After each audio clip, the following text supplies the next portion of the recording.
Quote, State Capitalism in the Soviet Union by M.C. Howard and J.E. King.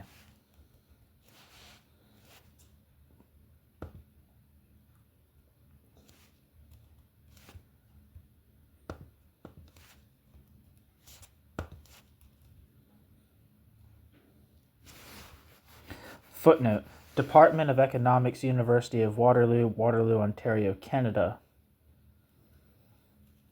And La Trobe University, Victoria. Okay. Let's start.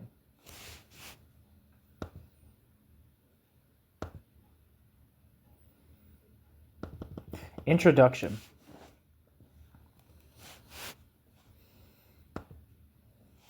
The aim of this paper is to explore the reactions to the Bolshevik Revolution of one group of critics on the left, those who saw it as ushering in a new form of capitalism. The controversy over state capitalism had both theoretical and practical significance. At the analytical level, it presented an important test of Marx's conception of historical materialism, which had been formulated in a largely successful attempt to explain the transition from feudalism to capitalism in Western Europe, but had encountered difficulties when applied to other epochs and other continents. In political terms, the class character of the Soviet Union was a crucial question for those who wished to understand its internal dynamics, the nature of its contradictions, and the potential that it offered for revolutionary change. It remained central, even after 1991, to any serious Marxian analysis of post-Mao China, though this is not a topic that we develop at any length here. Our treatment is broadly chronological. We begin by outlining the origins of the state capitalism hypothesis before the October Revolution, and then describe the use of the term by socialist critics of the Bolsheviks between 1917 and 1929. Next, we discuss the revival interest in the idea during the 1930s experience of Stalinism, how the Frankfurt School theorists extended it to denote contemporary developments in Western capitalism, and considered the further evolution of the notion of state capitalism that occurred after 1945. Finally, we summarize the arguments for and against the hypothesis that emerged from these debates, and conclude by briefly considering the principal deficiencies of the state capitalist hypothesis. New section. Quote, State capitalism before 1917. The conservative claim that socialism would inevitably degenerate into tyranny is probably as old as the socialist ideal itself. What is often overlooked is that the accusation came from the left, no less than from the right. The anti-democratic views of Owen and Saint-Simon were frequently criticized by their socialist contemporaries, while William Thompson charged Thomas Hodgkin with promoting the interests not of the masses, but rather of an intellectual elite. Karl Marx aroused similar suspicion. Long before 1917, some of the left, that is, socialists and anarchists, were already claiming that there might be serious problems with the Marxian project. Based on his experience in the First International, Mikhail Bakunin concluded that any regime led by Marx or Marx's followers is likely to be oppressive and dictatorial. Quote, You can see quite well that behind all the democratic and socialistic phrases and promises in Marx's program for the state lies all that constitutes the true despotic and brutal nature of all states, regardless of their form of government. Moreover, in the final reckoning, the people's state of Marx and the aristocratic monarchic state of Bismarck are completely identical in terms of their primary domestic and foreign objectives. In foreign affairs, there is the same deployment of military force, that is to say conquest, and in home affairs the same employment of armed force. The last argument of all threatened political leaders against the masses who, tired of always believing, hoping, submitting, and obeying, rise in revolt, end quote. Bakunin, 1872. Bakunin's own political practice may have been elitist, manipulative, and authoritarian, but he deserves credit, perhaps for having been the first to foreshadow the Bolshevik dictatorship. According to Alvin Goldner, his insights went much deeper, leading him to formulate an original and incisive critique of Marxism as, quote, the ideology not of the working class, but of the new class of scientific intelligentsia, who would corrupt socialism, make themselves a new elite, and impose their rule on the majority, end quote. Alvin Goldner. The basis of their domination would be knowledge or, quote, cultural capital, together with their monopoly of political power. Footnote, the term, quote, cultural capital is, of course, Goldner's, not Bakunin's. End footnote.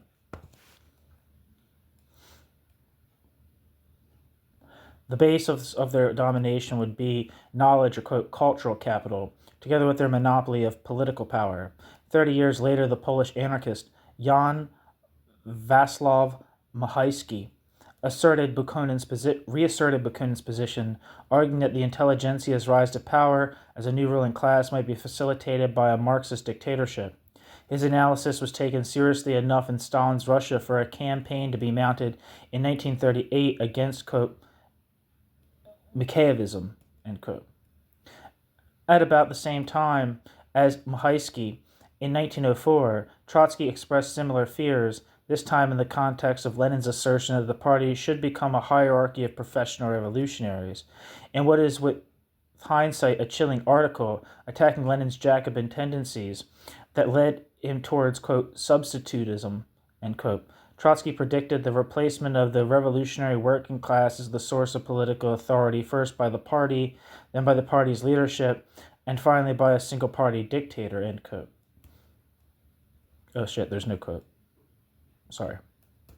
See Deutscher, 1954, pages 88 to 97.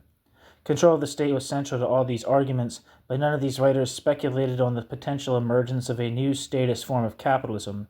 The concept of, quote, state capitalism was not, however, entirely absent from the socialist literature before 1917, though it was generally used to describe, quote, the takeover of industries by a state controlled by or for private capitalists, end quote. See Buick and Crump, 1986. I have some pieces by Buick and Crump on this channel. Marx himself had predicted an ever-increasing role for the state as capitalism continued to evolve.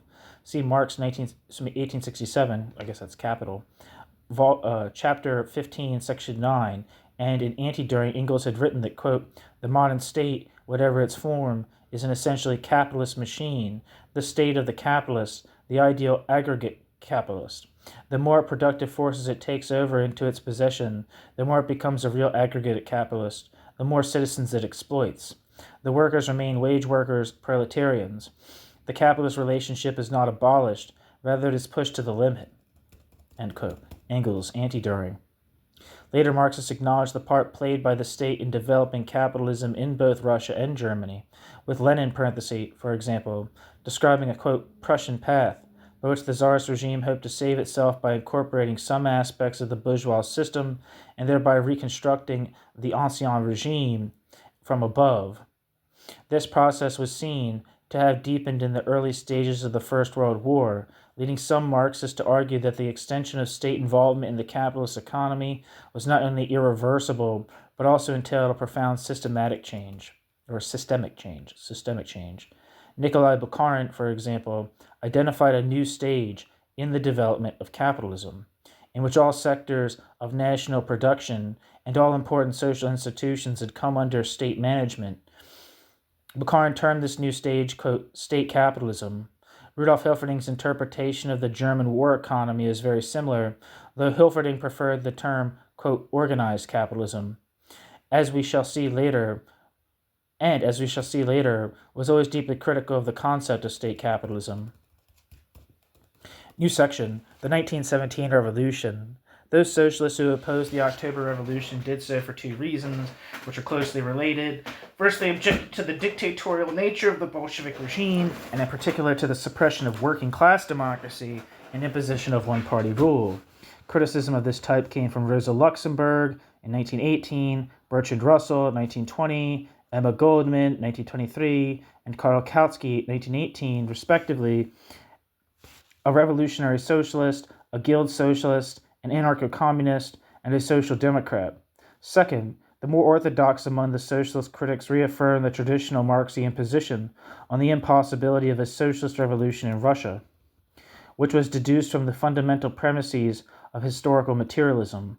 On this view, socialism was possible only in an advanced capitalist society with a mature and class-conscious proletariat. Since these preconditions were demonstrably lacking in Russia, any revolution there could only be a bourgeois, hopefully a bourgeois democratic revolution, which would overthrow the autocracy, eliminate the remnants of feudalism, and greatly accelerate the development of capitalism. This, to repeat, was the mainstream position which had been defended against the Russian populace by two generations of Marxian theorists and was shared, before April 1917, by almost everyone except Leon Trotsky. Footnote: in In the last decade of his life, however, Marx had shown some sympathy. Marx had shown some sympathy for the populist heresy that Russia might skip an entire stage of historical development, missing out on capitalism and going straight to communism. See Theodore Shannon, 1983. And footnote. Karl Kautsky reiterated this line from the very beginning. Writing in August 1918, he insisted that conditions in Russia made socialism impossible. Quote, "We have already shown how overwhelming is the preponderance of the peasants. Their cooperation with the proletariat is made possible the victory of the revolution, but it also testifies to the middle-class character of the revolution." End quote. Kautsky. Thus the Soviet government could not achieve its stated aims. Quote, "That it has radically destroyed capitalism can be accepted by no one. It can certainly destroy much capitalist property and transform many capitalists into proletarians, but this is not equivalent to the establishment of a socialist system of production. So far as it does not succeed in doing this, capitalism will again arise and must arise. Probably it will reappear very quickly and bring a change in the personnel of the dictatorship of the proletariat. In the place of the former capitalists now become proletarians, winter proletarians or intellectuals become capitalists. These people will always skim off the cream and will remain on the side of the government which is last on the field and brings order out of chaos." End quote. Kautsky. I'm not sure what the pieces this is being drawn from, but I have a piece by Kautsky, Terrorism and Communism, on this channel. At least the first part's been published. I don't know if the second part's been. In the following year, Kautsky went even further, quote, "It is only the old feudal large landed property which exists no longer. Conditions in Russia were ripe for its abolition, but they were not ripe for the abolition of capitalism. Capitalism is now once again celebrating a resurrection, but in forms that are more oppressive and harrowing for the proletariat than of old. Instead of assuming higher industrialized forms, private capitalism has assumed the most wretched and shabby forms of black marketeering and money speculation. Industrial capitalism has developed to become state capitalism. Formerly, state officials and officials from private capital were critical, very often hostile towards each other. Consequently, the working man found that his advantage lay with one or the other in turn. Today, the state bureaucracy and capitalist bureaucracy are merged into one. That is the upshot of the great socialist revolution brought about by the Bolsheviks. It constitutes the most oppressive of all despotisms that Russia has ever had to suffer."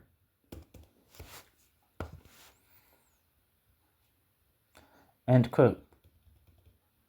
Kautsky. Yeah, the piece from 1919 is Terrorism and Communism. The piece from 1918 is The Dictatorship of the Proletariat.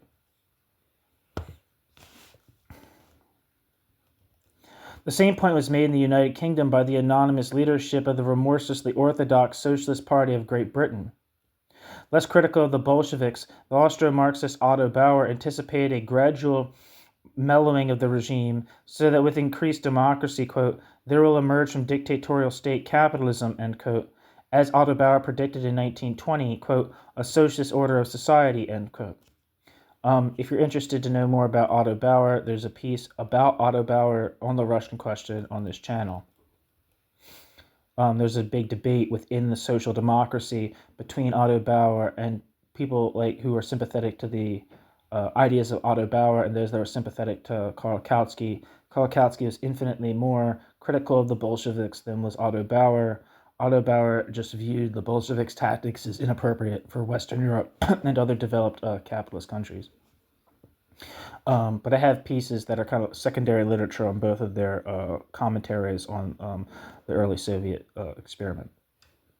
Inside Russia, the quote, proletarian communist faction of the Bolshevik Party, which included Bukharin, Radek, and Dusinsky, denounced the new, quote, state capitalism, end quote, in their paper, Communist.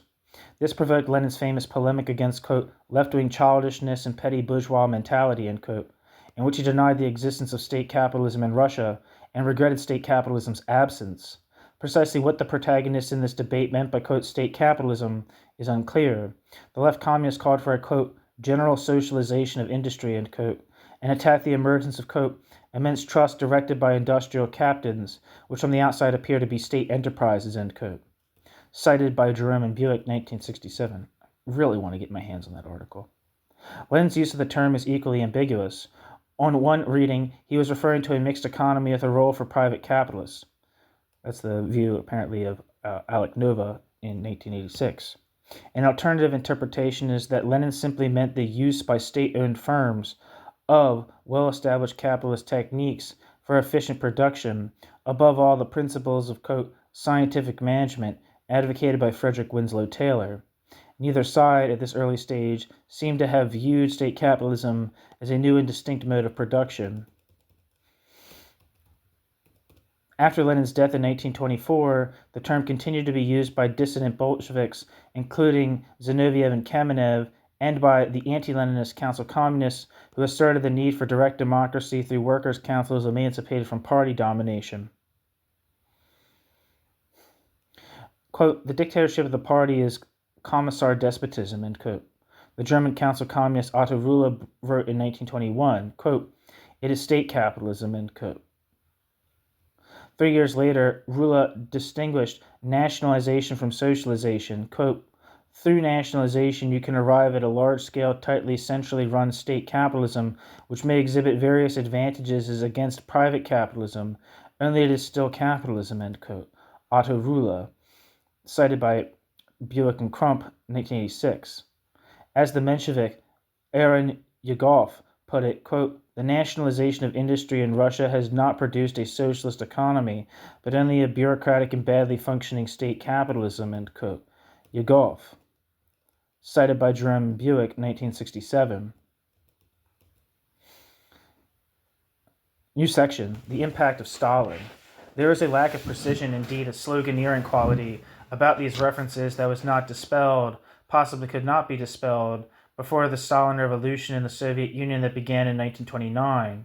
With the liquidation of Lenin's new economic policy, forced collectivization of peasant agriculture, and rapid industrialization, the Russian state could no longer plausibly be described as a prisoner of private capital, or even as a collaborator with private capital.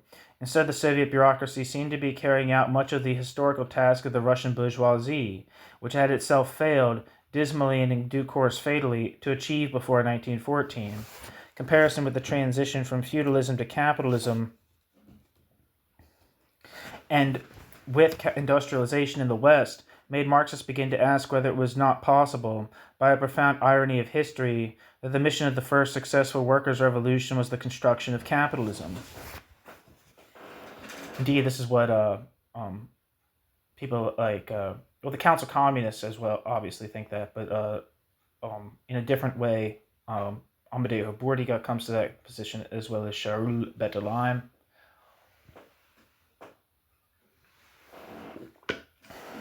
Especially thinking in terms of like the way that forced collectivization created a massive increase in the working class in the Soviet Union, as well as, and I'm not particularly sure about this, so this is but this is something that like Bettelheim and I think Bordiga touch on, is like what the actual specific nature of the collective farms was, because they were distinct from the state farms, the Sovnarkozy, as opposed to the Kolkhozy. And I don't know, and there's some degree which people kind of think that they were kind of like had a sort of private enterprise nature, but I'm not exactly sure. I need to do more research on the nature of those to have like an opinion on that, but that's important in their thinking. Comparison with the transition from feudalism to capitalism with industrialization in the West made Marxists begin to ask whether it was not possible, by a profound irony of history, that the mission of the first successful workers' revolution was the construction of capitalism. There was a precedent for this sort of speculation in the thinking of Marx and Engels after the collapse of the 1848 revolution, when a weak, timorous, and divided middle class had proved incapable of establishing liberal democracy in Germany. This, they argued, had been left for the working class to achieve. But this is in fact how it happened in Germany and many other parts of Western Europe. One indication of the revival of interest in the concept of state capitalism after 1929 is provided by George Orwell's references to state capitalism in Homage to Catalonia, when describing the counter-revolution in Spain in 1937. Quote, since the previous year, direct power had been gradually maneuvered out of the hands of the syndicates and the general movement was away from the working class control and towards centralized control, leading on to state capitalism or possibly towards the reintroduction of private capitalism. End quote. Orwell. Orwell was not a systematic or original political theorist, but Orwell was very widely read and had an informed, intense, and intelligent commitment to socialism. In Britain, Orwell associated with members of the Independent Labour Party, and in Spain, with the heretical Marxists of the Party of Marxist Unification, the POUM. Yet Orwell had not taken the idea of state capitalism to Barcelona in December 1936. He certainly brought it back to London 6 months later.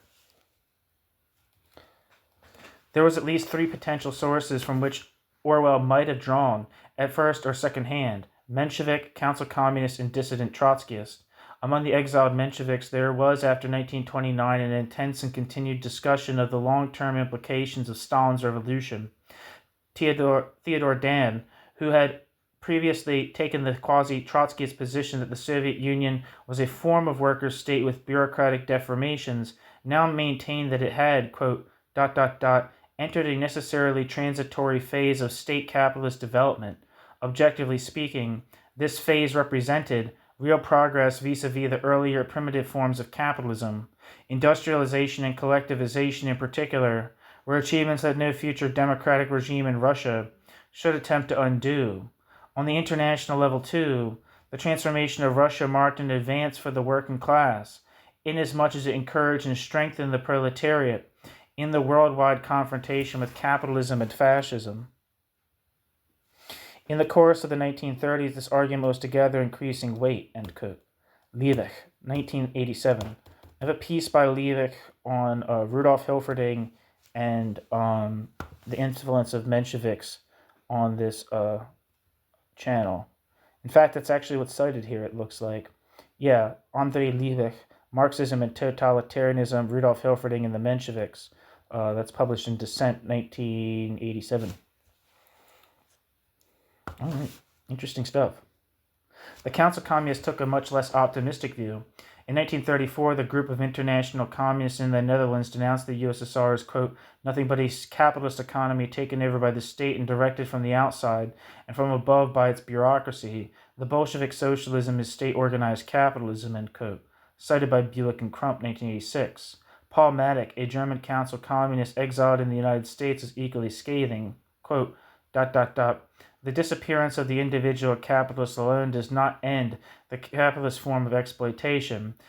The individual capitalist transformation into a state official or his replacement by state officers still leaves intact the system of exploitation which is peculiar to capitalism.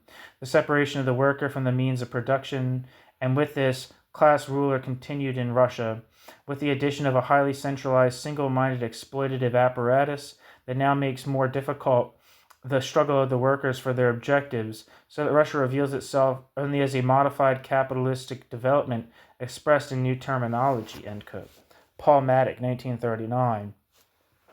But the most systematic and coherent presentation of the case that state capitalism was in existence in Soviet Russia came from one of Trotsky's former political secretaries, Raya Dunayevskaya, criticizing Max Shachtman's characterization of the Soviet Union as, quote, bureaucratic state socialism. Called it bureaucratic collectivism.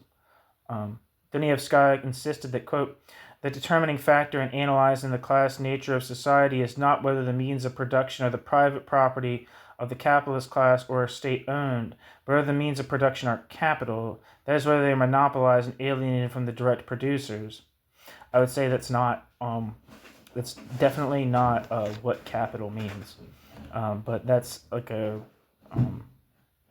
that's just my opinion. I think it's the correct opinion, but maybe you'll disagree. Capital is not means of production. And they're not just means of production that are separated from the direct producers, right? I think it requires a little bit more than the monopolization, alienation from the direct producers to be capital, at least in the Marxian sense. The Soviet government occupies in relation to the whole economic system the position which a capitalist occupies in relation to a single enterprise. Shachtman's designation of the class nature of the Soviet Union as, quote, bureaucratic state socialism, end quote, is an irrational expression behind which there exists the real economic relation of state capitalist exploiter to the propertyless exploited, end quote. Dunievskaya, 1941. I don't think any. I think it's a very. I don't know if I've never heard in my time Max Shachtman refer to the USSR as state socialism or bureaucratic state socialism. In fact, no one in the Trotskyist movement referred to the Soviet Union as socialism.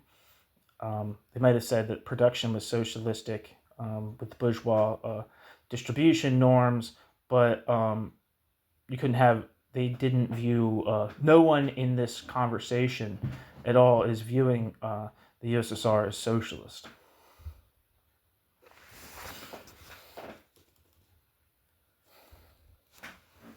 Anyway, Trotsky denied the existence of state capitalism in Russia on the grounds that state ownership of the means of production had been secured by the proletariat in a revolution, not by the bourgeoisie in the form of, quote, state trustification, end quote.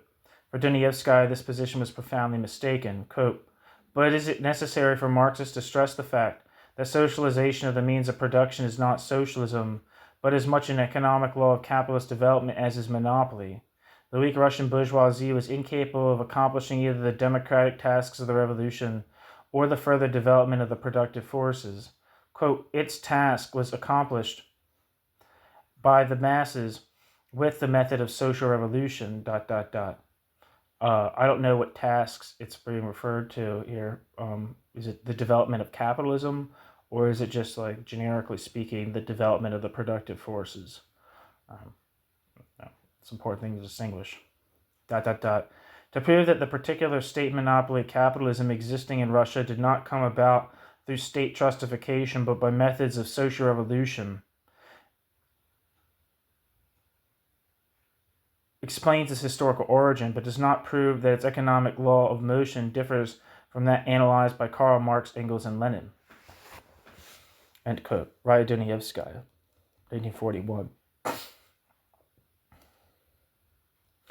What then was this, quote, economic law of motion? The answer soon came from within the system. In 1944, the American Economic Review published Dunievskaya's translation of an article from the Russian Theoretical Journal under the banner of Marxism on, quote, the teaching of economics in the Soviet Union, along with her critical commentary.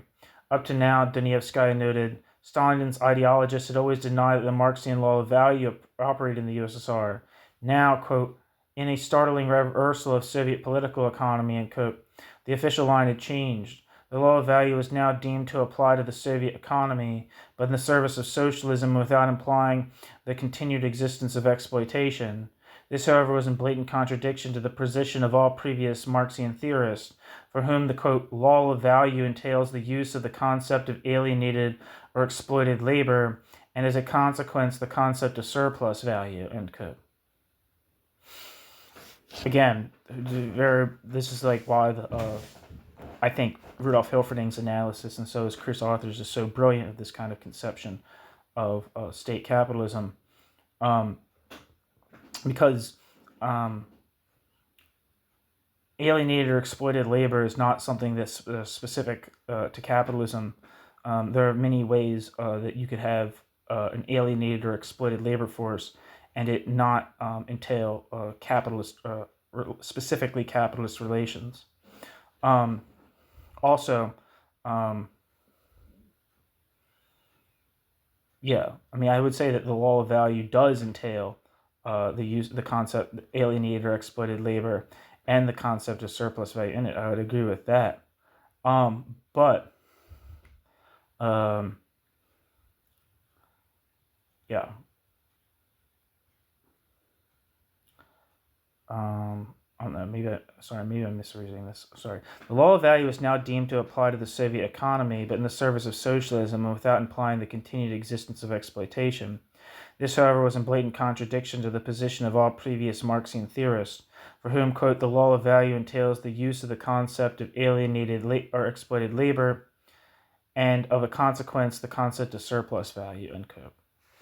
So maybe I was speaking to something that wasn't being said in the text, so excuse me. The new Soviet line was no accident, Dunievskaya maintained. It simply expressed, quote, the ideas and methodology of a, quote, intelligentsia concerned with the acquisition of, quote, surplus products. What is important is that the departure from the, quote, past teaching of political economy, end quote, actually mirrors economic reality, end quote. Above all, it reflected the sharp class antagonism between the workers and the new ruling class, the intelligentsia. All right, so now I'll say what I was going to say here. She pretty much, it seems like Dunayevskaya, and this is true of also Matic as well. Well, I won't talk about Matic. So Raya Dunayevskaya kind of takes this admission of the law of value operating in the Soviet economy at face value. It's not to say that it doesn't. You could make an argument that the law of value is operative in the Soviet Union, but if you're saying that the Soviet state views the entire economy as one big state enterprise, that would entail the law of value not being operative within the Soviet economy, right? Unless that doesn't, that's not how productive units are relating to one another, is through market competition, which is the where the law of value, in my view, is operative.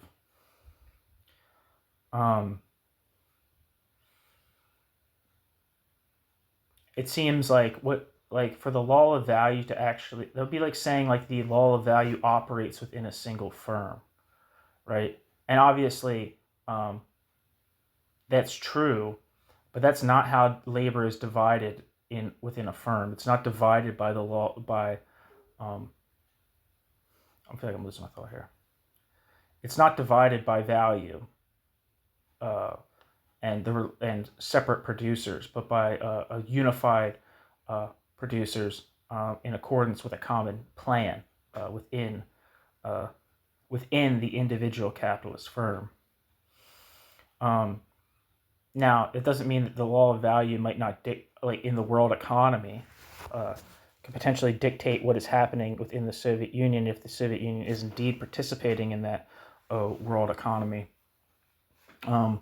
But and it might affect what happens in the USSR. But the law of for the law of value to be operative within the USSR, there would have to be some form of competition between discrete production units. And I think there was a form of competition. Now, if that necessarily entailed that it was competition of a capitalist nature, that might be a different story. Yeah, I think someone claiming that the law of value, an ideologue in the Soviet state claiming that the law of value is operative in the USSR, is not proof that it in fact it does.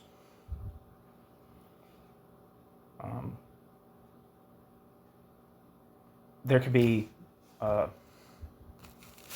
exploitation of an extreme sort, which both bureaucratic collectivists and state capitalists would agree with, and this not necessarily entail that the USSR was capitalist.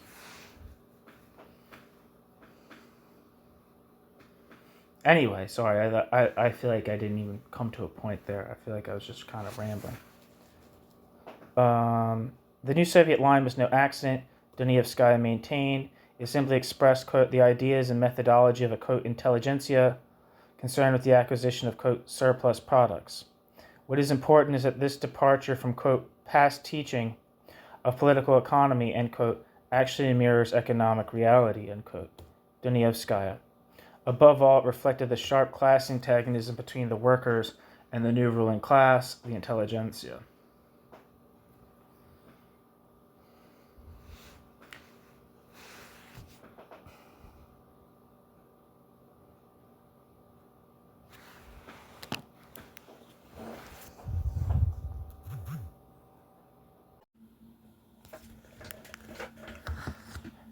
New section, State Capitalism in the West. Dunayevskaya's analysis was itself severely criticized by Paul Baran and Oscar Lenga, whose arguments will be considered below. First, however, some reference must be made to the similarities that were thought to be becoming increasingly obvious between Stalin's Russia and the growing role of the state in the ostensibly capitalist economies of the West. As Maddock put it, quote, bourgeois economists, from Marshall to Mitchell, from the neoclassicists to the modern institutionalists, have concerned themselves with the question of how to bring order into the disorderly capitalist system. The trend of their thought paralleling the trend of an ever greater intrusion of the state into competitive society, a process resulting in, quote, New Deals, quote, National Socialism, and, quote, Bolshevism, and the various names for the different degrees and variations of the centralization and concentration processes of the capitalist system. The various names for the different degrees and variations of the centralization and concentration processes of the capitalist system. End quote. Maddock. Similar arguments can be found in the work of the maverick American communist Louis Corey in 1935, in the contemporary Fabian literature on economic planning, E.G. Cole, 1937, in the later writings of the eminent non-socialist Marxist, quote, non-socialist Marxist, Joseph Schumpeter, and of course in James Burnham's derivative but immensely influential book, The Managerial Revolution, published in 1941. Footnote: this apt description of Schumpeter is by Kurt Rothschild, 1981.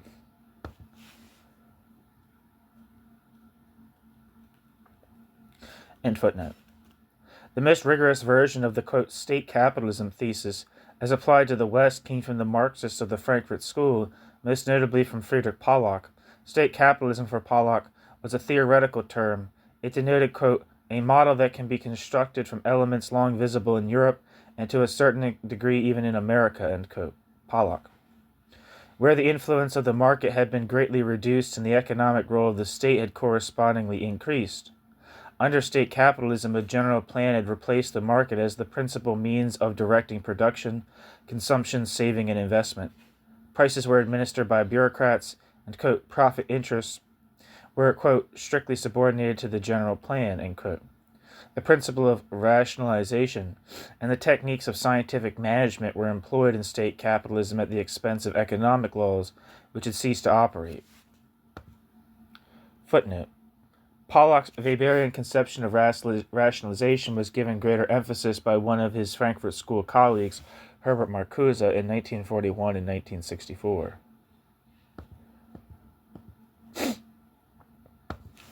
End footnote. The capitalist had been reduced to, quote, a mere rentier, end quote, and in time would probably disappear altogether. Pollock distinguished democratic and totalitarian variants of state capitalism, the democratic version being relatively undeveloped both in practice and in theory, and possibly constituting no more than a, quote, transitory phase leading either to total oppression or to doing away with the remnants of the capitalistic system, end quote. In totalitarian state capitalism, there is very clearly a new ruling class, consisting of, quote, an amalgamation of the key bureaucrats in business, state, and party allied with the remaining vested interests, end quote. The new system appeared to face no significant economic limitations, quote, forewarned as we are unable to discover any inherent economic forces, quote, economic laws of the old or new type, which could prevent the functioning of state capitalism. Government control of production and distribution furnishes the means for eliminating the economic causes of depressions, cumulative destructive processes, and unemployment of capital and labor. We may even say that under state capitalism, economics as a social science has lost its object. We may even say that under state capitalism, economics as a social science has lost its object. Economic problems in the old sense no longer exist when the coordination of all economic activities is effected by a conscious plan instead of by the natural laws of the market. Where the economist formerly racked his brains to solve the puzzle of the exchange process, he meets under state capitalism with mere problems of administration, end quote. Pollock. There were, however, natural limits to growth, which were revealed in both Nazi Germany and Soviet Russia by chronic raw material shortages, together with potential political difficulties on which Pollock was rather vague. His colleague Max Horkheimer took a rather different view. Quote, state capitalism is, to be sure, an antagonistic transient phenomenon. The law of its collapse is readily visible. It is based on the limitation of productivity due to the existence of the bureaucracies. End quote. Horkheimer did not, however, elaborate on this suggestive but rather enigmatic statement.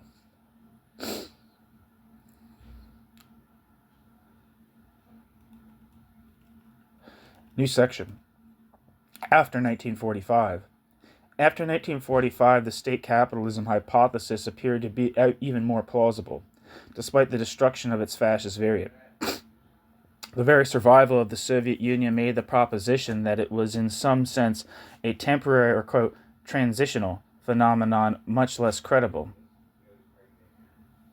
It was also very difficult to describe Stalin's satellites in Eastern Europe as, quote, worker states, since, with the exceptions of Albania and Yugoslavia, the Soviet system had been implanted there by the bayonets of the Red Army.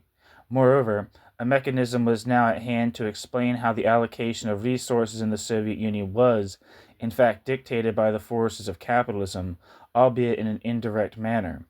The Stalinist regime was subject to intense military competition, first from Nazi Germany and then from the United States in the First Cold War, 1945 to 1972. This competition forced it, as a matter of survival, to accumulate as rapidly as possible and thus to intensify the exploitation of the working class. And that's kind of like the thesis of Tony Cliff right there. Side note for myself. This compulsion was every bit as powerful as that imposed on private capitalists by the need to compete on the world market, as the maverick Trotskyist Tony Cliff put it. Oh, there we are. Quote, the Stalinist state is in the same position vis-a-vis the total labor time of Russian society as a factory owner vis-a-vis the labor of his employees. In other words, the division of labor is planned. See, that's what I was talking about before, the planned division of labor, not a market-based division of labor. But what is it that determines the actual division of the total labor time of Russian society? If Russia had not to compete with other countries, this division would be absolutely arbitrary. But as it is, Stalinist decisions are based on factors outside of control, namely the world economy, world competition.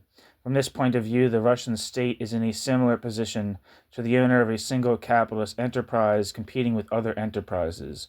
End quote. Cliff. Footnote. Cliff's version of the state capitalism hypothesis can be regarded as a special case or a particular example of Immanuel Wallerstein's world systems theory. End footnote. Later writers sympathetic to Cliff emphasized the importance of military competition in what they described as a, quote, permanent arms economy, end quote. The destruction of the Soviet mode of production as a result of the Second Cold War, 1976 to 1991, testifies, according to this school of thought, to the strength of this uneven but unremitting competitive pressure. A further attraction of the state capitalism hypothesis after 1945 was that it offered a way of preserving orthodox Marxism against a new form of populist heresy. Many Marxists claimed, following Lenin, that capitalism as a global system was moribund, and in particular that it no longer possessed the ability to revolutionize the means of production in backward areas. In the 19th century, imperialism had extended capitalist property relations to pre-capitalist regions and had thereby played a progressive role, violent, intensely exploitative, but nevertheless progressive, just as Marx and Engels had predicted in the Communist Manifesto. By the early 20th century, this was no longer possible, as Lenin had demonstrated, and the experience of the Great Depression appeared to confirm the view that capitalism had become a barrier to human development. Imperialism was now seen by a substantive majority of Marxists as a retrograde force that served only to extract surplus value from colonial and ex-colonial territories and to foster reactionary and parasitic regimes whose sole interest was in obstructing social and economic change. It followed that socialism was no longer an inevitable consequence of economic development, as earlier Marxists had always maintained, but rather a condition for progress in the, quote, third world. A classic text in the tradition is Buran, 1957, and a survey of evolving ideas on imperialism is provided by Howard and King, 1999. Defenders of orthodox Marxism reasserted the view that imperialism was indeed a, quote, pioneer of capitalism, end quote. Morin, 1980. And also began to scrutinize the class nature of the new post-colonial regimes. It was a relatively simple step to apply the state capitalist hypothesis first to Mao's China and then to a wide range of African, Asian, and Latin American countries whose rulers claimed to be socialists, dismissing the mixture of nationalism, vulgar Marxism, and dependency theory that prevailed there as nothing more than the ideology of a new ruling class. Footnote. The Chinese regime itself used the term, quote, state capitalism to refer to, quote, joint state-private enterprises, end quote, which were created when private capitalists were, quote, inveigled, INVEIGLED, into investing in state companies by lavish promises, end quote, of high profits. We'll look up this word.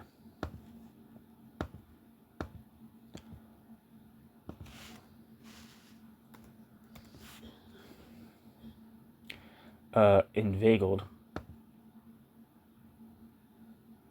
To persuade someone to do something by means of deception or flattery.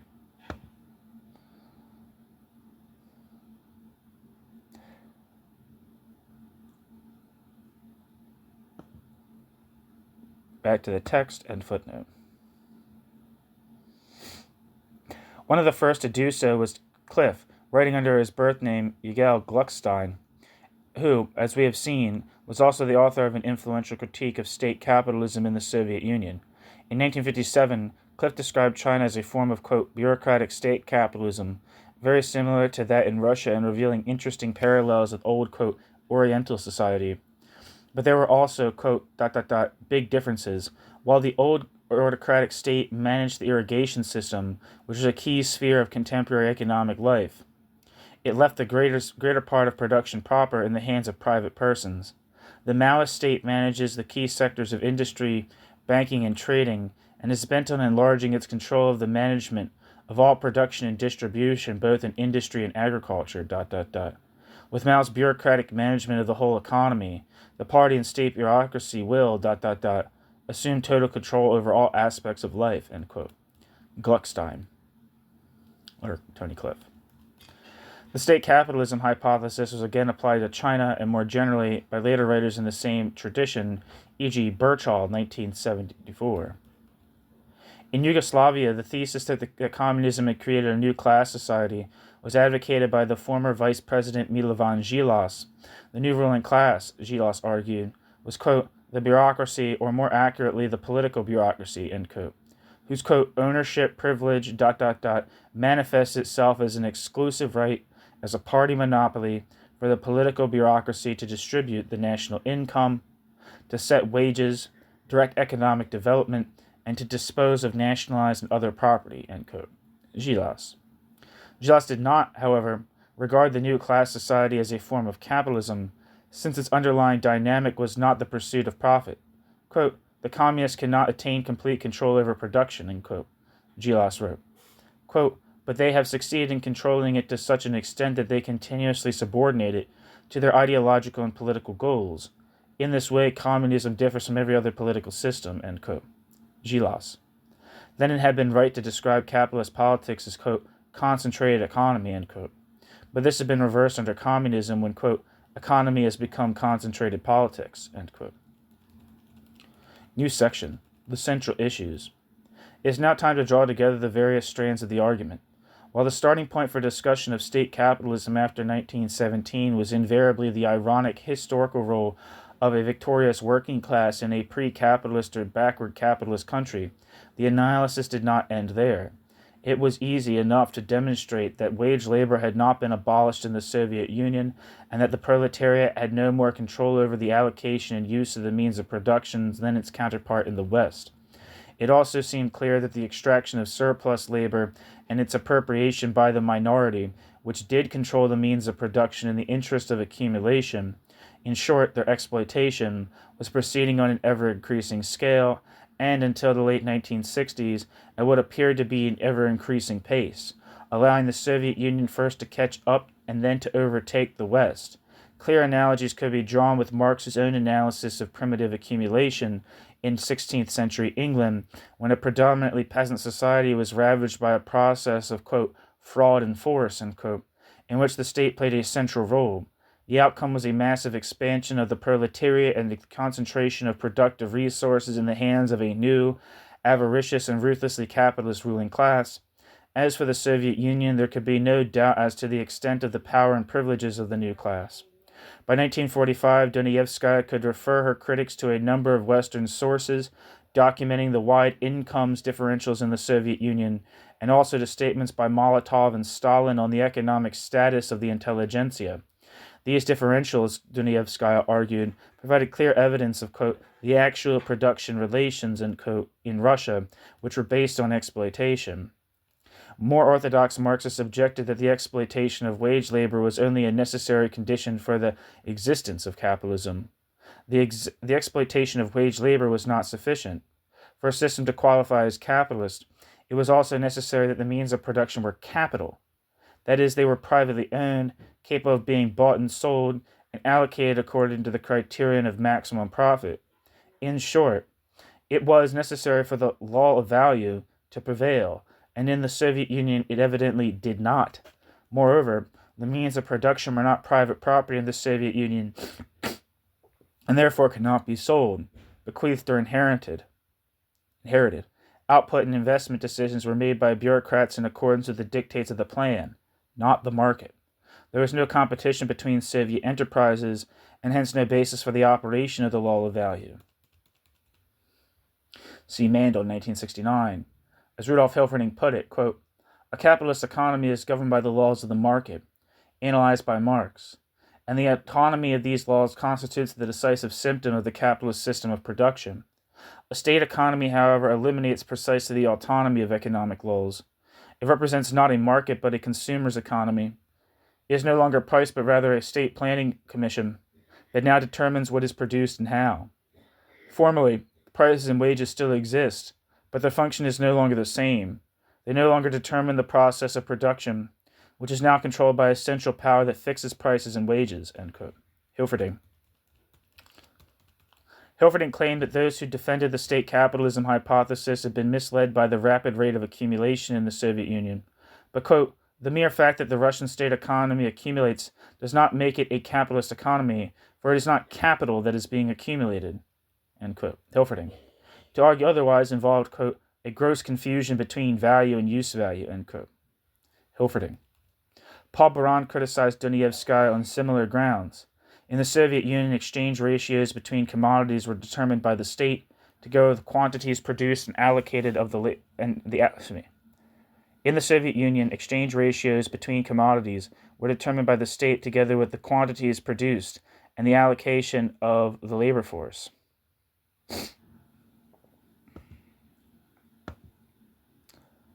Footnote. Given his argument, Baran might have been well advised to avoid the use of this term.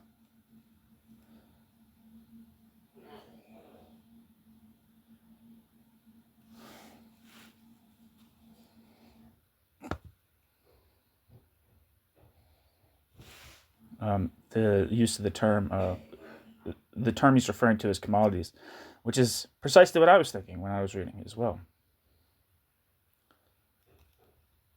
None of these magnitudes are therefore subject to the law of value, which applied, in the words of Paul Sweezy, only to, quote, a society of private producers who satisfy their needs by mutual exchange, end quote.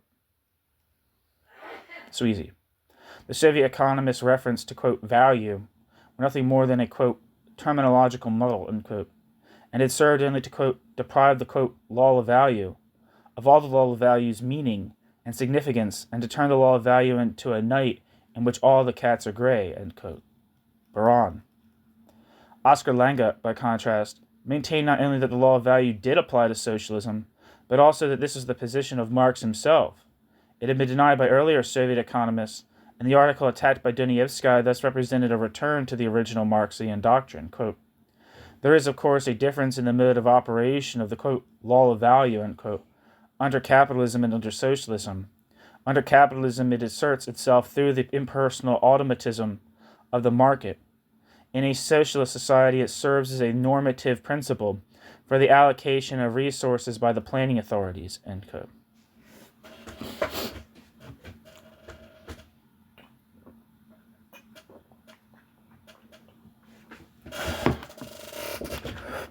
Under socialism, then, the law of value was a planning principle. In Lange's opinion, a very imperfect one. Its use in the Soviet Union entailed inefficiency, but it did not imply the existence of either exploitation or a class society. Quote,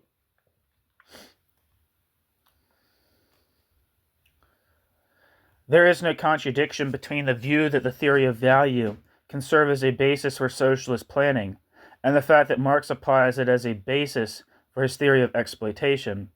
Marx's theory of value is not equivalent to his theory of exploitation. According to Marx, the law of value holds not only under capitalism, but under, quote, commodity production, end quote, parenthesis, i.e. exchange economy, end parenthesis, of any kind. In particular, it also applies to what Marx calls, quote, simple commodity production, end quote, i.e. an exchange economy of small independent producers who do not employ wage labor. In such an economy, there is no exploitation, parenthesis, in the Marxian sense, end parenthesis, there is no surplus value, and there are no classes, and yet the, quote, law of value, end quote, applies, end quote. Oscar Lange. If you're curious, there's a piece by Chris Arthur on this channel which criticizes the notion of simple commodity production, and that Marx doesn't use the word simple commodity production. That's something attributed to the opening sections of Capital by Engels, and Engels' interpretation of Capital was the interpretation of Capital for a very long time. Anyway, back to the text. Lange concluded that Dunievskaya was, quote, entirely mistaken, end quote, in claiming that, quote, the Marxian law of value entails the concepts of surplus value and exploited labor, end quote. Dunievskaya had failed to understand that capitalist production was not equivalent to commodity production, but only a special case of commodity production. Defenders of the say capitalism thesis replied to their critics that effective control over the means of production was much more important than the legal formality of ownership. Dunievskaya, for example, criticized the, quote, fetishism of state property, end quote, that Dunievskaya detected in Trotsky. Quote, neither the fact that the workers had lost all of their control over production through factory conferences, nor the fact that the trade unions themselves had been incorporated into the state apparatus, nor the fact that the means of production were increasing at the expense of the means of consumption, exactly as under private capitalism, would move Trotsky from making statified property into a fetish. Nationalized property equals workers' state, end quote. Dunievskaya. Quote, legal property forms, end quote. That is to say, quote, tell us something about the way society is organized, but they are not the most important element. At best, they only reflect the real social relationships. At worst, they disguise or distort them, end quote. Buick and Crump, 1986. Moreover, intergenerational transmission of the means of production was irrelevant. The decreased estate of each generation of capitalists might be taxed away at a rate approaching 100% or be disposed of, parenthesis, a la Carnegie, end parenthesis, in charitable donations, and the shares resold, without the society ceasing in any way to be entirely capitalist. The more orthodox Marxists responded in the following terms. First, while there was no denying the intensity of the exploitation, oppression, and alienation of the Soviet worker, the nature of wage labor was profoundly different. Job security was institutionalized, as at both the macro level, parenthesis, through sustained over-full employment, in parenthesis, and the micro, parenthesis, where labor hoarding was the universal rule, in parenthesis. It followed from this that the extraction of labor from Soviet labor power was unusually difficult.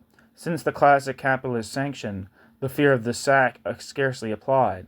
Quote, they pretended to pay us and we pretended to work, end quote, as the old saying put it. After 1953, at least, the Soviet worker enjoyed a significant and increasing degree of control over the labor process. Quote, because the members of the norm-setting committees included manual workers, and it is in the interest of the factory management to collude with the factory workers in order to achieve an orderly result. The whole drive of the enterprise is toward the acceptance of a rate of work largely determined by the worker. End quote. Tickton.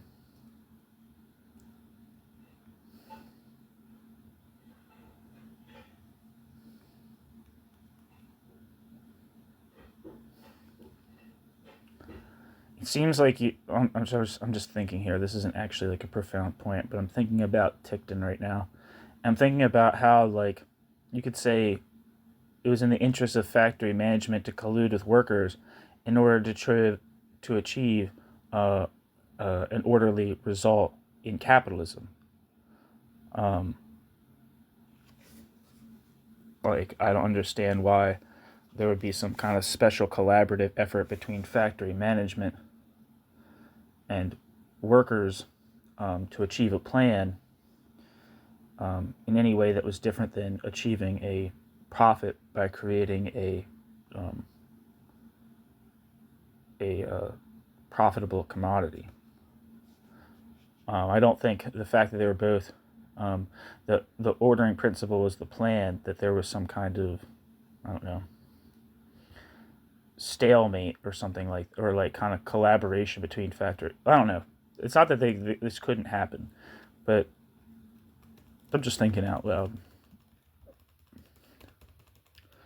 It was therefore so end quote, Tickton.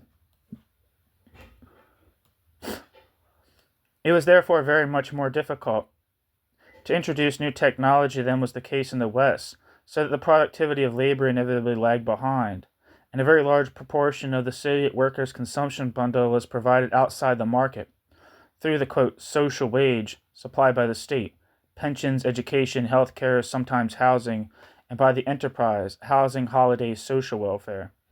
The sale of labor power was either altogether absent from the Soviet system, parenthesis, as Tickton argued, and parenthesis, or it occurred under very peculiar circumstances, parenthesis, as maintained, for example, by Sweezy, 1980, in parenthesis. Second, a capitalist class cannot be conceived of in the absence of a mechanism for transmitting wealth between the generations. In Western capitalism, no death duties or capital transfer taxes have ever been successfully imposed at near confiscatory rates. This very fact suggests that mere control over the means of production is not enough to permit the existence of a capitalist class. Contrary to the views of the social democratic revisionists of the 1950s, e.g. Crossland, 1956, ownership matters, and it matters a very great deal. The Roman Catholic hierarchy, to use one example inadvisably cited by Cliff, is not a class, and certainly not a capitalist class.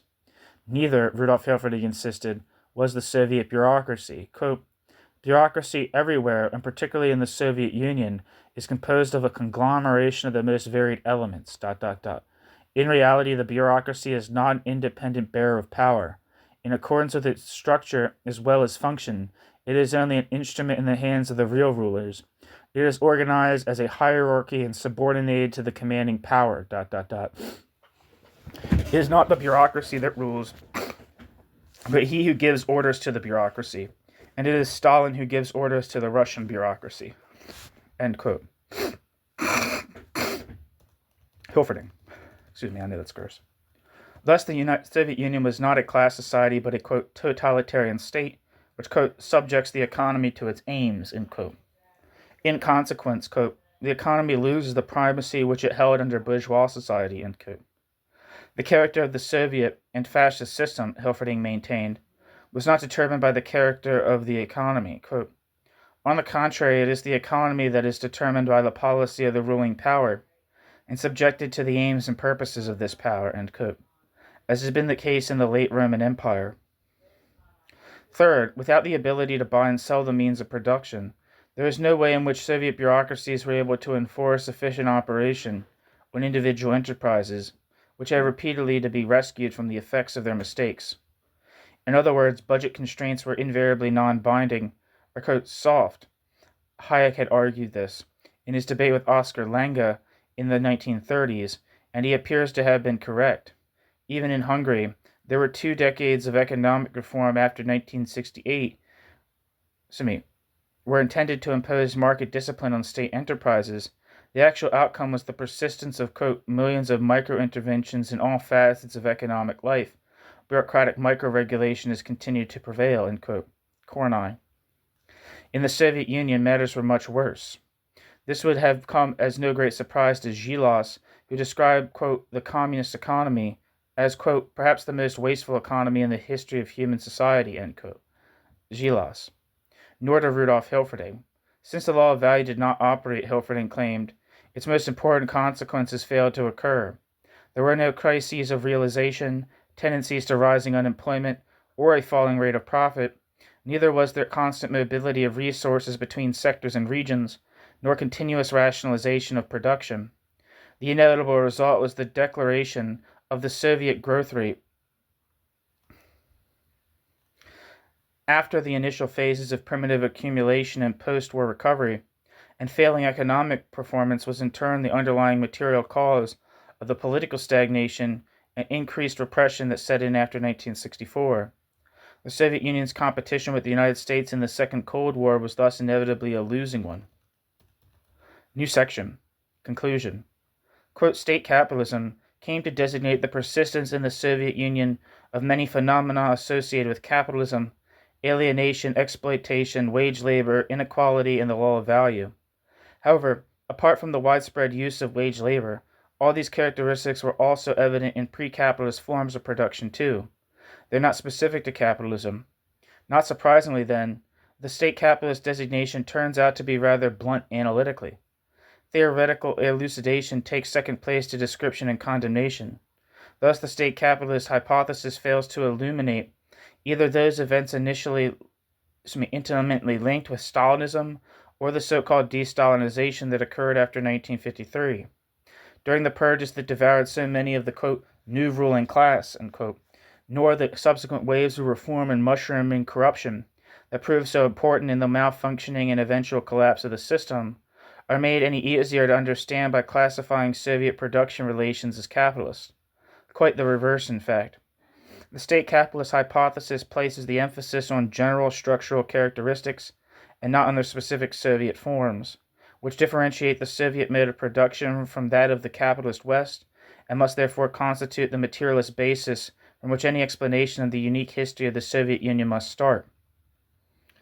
Theorists of state capitalism stress the importance of the Soviet Union's military competition with Western capitalism, did point to a crucial factor in both the ascendancy and the disintegration of the Soviet bloc.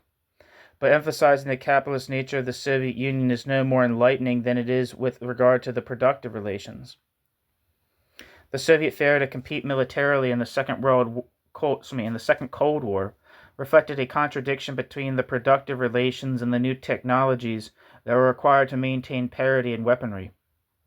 This in itself, however, implies that the Soviet system was sui generis and not a form of capitalism.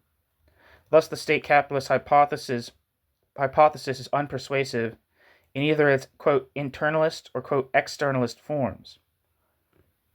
It is more appropriate to see the Soviet Union as a challenger to all forms of capitalism, but not a genuine socialist challenge, certainly, but a real menace which for several decades was regarded as the principal threat to their power by the ruling classes of all actual capitalisms.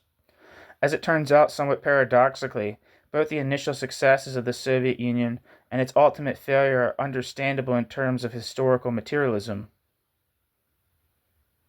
But it was not a form of capitalism.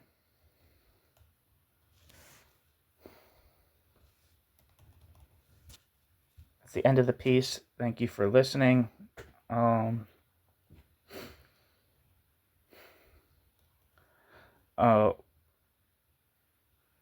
I'll read the references. Anonymous, 1944, Teachings of Economics in the Soviet Union, translated by Volyodonievskaya in American Economic Review, 1944. Paul Avrich, 1965, What is Mikhaelism? Bakunin, 1872, The International and Karl Marx. Paul Baran, 1944, New Trends in Russian Economic Thinking, published in American Economic Review. Paul Baran, 1957, The Political Economy of Growth. Otto Bauer, 1920, Bolshevismus oder Sozialdemokratie. Ian Birchall, 1974, Workers Against the Monolith, the Communist Party since 1943. John Crump and Adam Buick, 1986, State Capitalism, the Wages System Under New Management. Nikolai Bukharin, 1915, Imperialism and World Economy. James Burnham, The Managerial Revolution, 1941. Tony Cliff, State Capitalism in Russia, 1955. G.D.H. Cole, Practical Economics or Studies in Economic Planning. Louis Corey, 1935, The Decline of American Capitalism. Isaac Deutscher, 1954, The Profit Armed, 1879 to 1921. Milovan Žilas, The New Class, An Analysis of the Communist System. Raya Dunayevskaya, 1941, The Union of the Soviet Socialist Republics as a Capitalist Society. Dunayevskaya, 1944, A New Revision of Marxian Economics. I believe that's on the channel. Dunayevskaya, Revision or Reaffirmation of Marxism. Raya Dunayevskaya, Philosophy and Revolution, from Hegel to Sartre and from Marx to Mao. Friedrich Engels, 1878, Eugen Derling's Revolution in Science or Anti-Düring.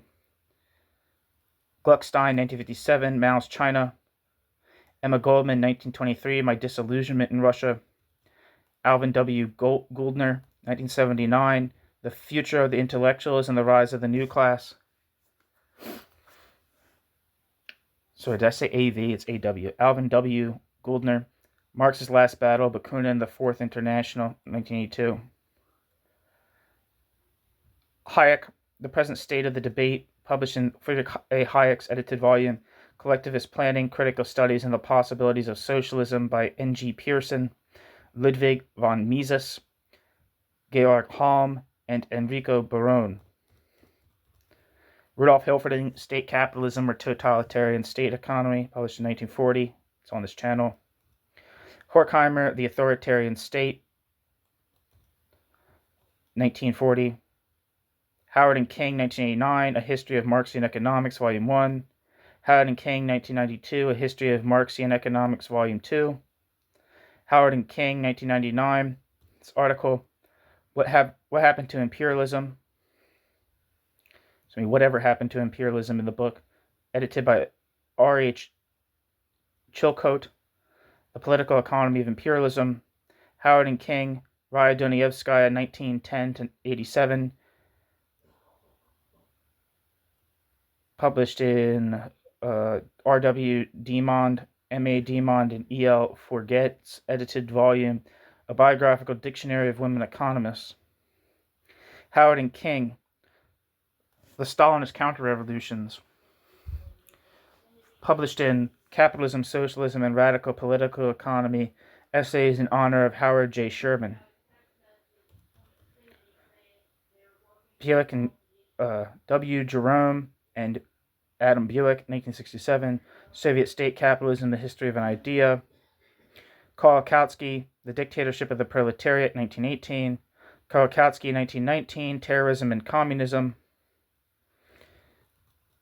I think it's Janos Kornai, 1986, The Hungarian Reform Process, Vision, Hopes, and Realities. Oscar Lenga, Marxian Economics in the Soviet Union, 1945. Andrei Liebig, Marxism and Totalitarianism, Rudolf Hilferding and the Mensheviks, that's on this channel. Luxemburg's The Russian Revolution, on this channel. Ernest Mandel, 1969, The Inconsistencies of State Capitalism. Herbert Marcuse, 1941, Some Social Implications of Modern Technology.